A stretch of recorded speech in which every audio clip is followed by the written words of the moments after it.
முதல் வாசகம். தொடக்க நூலிலிருந்து வாசகம். அதிகாரம் 19. இறைவசனங்கள் 15-29 முடிய. பொழுது விடியும் வேளையில் தூதர்கள் லோத்தை நோக்கி, நீ எழுந்திரு, என் மனைவியையும் உன் 2 புதல்வியரையும் கூட்டிக் கொண்டு போ, இல்லையேல் இந்நகரின் தண்டனை தீர்ப்பில் நீயும் அகப்பட்டு அழிவாய் என்று வற்புறுத்தி கூறினார்கள். அவர் காலந்தாழ்த்தினார். ஆண்டவர் அவர் மீது இரக்கம் வைத்திருந்ததால் அந்த மனிதர்கள் அவரது கையையும் அவர் மனைவியின் கையையும் அவர் 2 புதல்வியர் கையையும் பிடித்து கொண்டு போய் நகருக்கு வெளியே விட்டார்கள். அவர்களை வெளியே அழைத்து வந்தவுடன் அந்த மனிதர்கள் அவரை நோக்கி, நீ உயிர் தப்புமாறு ஓடிப்போ, திரும்பி பார்க்காதே, சமவெளி எங்கேயும் தங்காதே, மலையை நோக்கி தப்பி ஓடு, இல்லையேல் அழிந்து போவாய் என்றார்கள். லோத்து அவர்களை நோக்கி, என் தலைவர்களே, வேண்டாம், உங்கள் அடியானுக்கு உங்கள் பார்வையில் இரக்கம் கிடைத்துள்ளது. என் உயிரை காக்கும் பொருட்டு நீர் காட்டிய பேரன்பு உயர்ந்தது. ஆயினும் மலையை நோக்கி தப்பியோட என்னால் இயலாது. ஓடினால் தீங்கு ஏற்பட்டு நான் செத்துப் போவேன். எனவே நான் தப்பியோடிய சேர்வதற்கு வசதியாக இதோ ஒரு நகர் அருகிலுள்ளது. அது சிறியதாய் இருக்கிறது. அதற்குள் போக விடுங்கள். அது சிறிய நகர்தானே, நானும் உயிர் பிழைப்பேன் என்றார். அதற்கு தூதர் ஒருவர், நல்லது, அப்படியே ஆகட்டும்.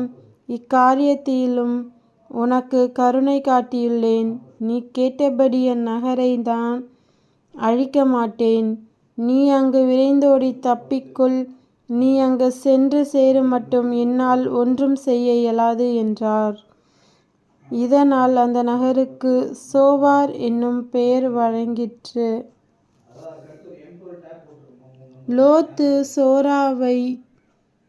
சோவாரை அடைந்த போது கதிரவன் மண்ணுலகின் மேல் உதித்திருந்தான். அப்பொழுது ஆண்டவர் வானத்திலிருந்து சோதோம் கொமோரா நகர்களின் மேல் கந்தகமும் நெருப்பும் பொழியச் செய்தார். அந்நகரங்களையும் அவற்றை சுற்றியிருந்த சமவெளி முழுவதையும் அழித்தார். நகர்களில் வாழ்ந்த அனைவரையும் நிலத்தில் தளிர்த்தனவற்றையும் அழித்தார். அப்பொழுது லோத்தின் மனைவி திரும்பி பார்த்தாள். உடனே உப்புத்தூணாக மாறினாள். ஆபிரகாம் காலையில் எழுந்திருந்து தாம் ஏற்கனவே ஆண்டவர் திருமுன் நின்ற இடத்திற்கு போனார். அவர் சோதோமையும் கொமோராவையும் சூழ்ந்திருந்த நிலப்பகுதியையும் நோக்கி பார்த்தபோது சூளையின் புகை போல நிலப்பரப்பிலிருந்து புகை கிளம்ப கண்டார்.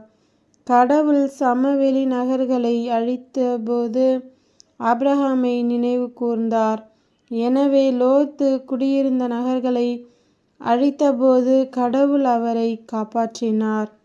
இது ஆண்டவரின் அருள்வாக்கு. இறைவா, உமக்கு நன்றி. புனித மத்தேயு எழுதிய நற்செய்தியிலிருந்து வாசகம். அதிகாரம் 8. இறைவசனங்கள் 23-27 முடிய.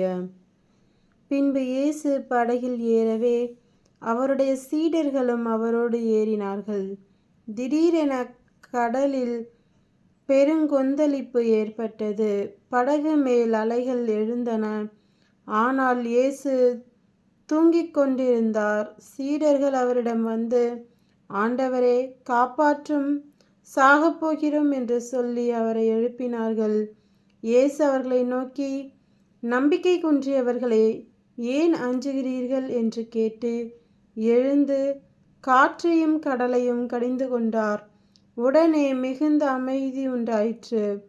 மக்கள் எல்லோரும் காற்றும் கடலும் இவருக்கு கீழ்ப்படுகின்றனவே இவர் எத்தகையவரோ என்று வியந்தனர்.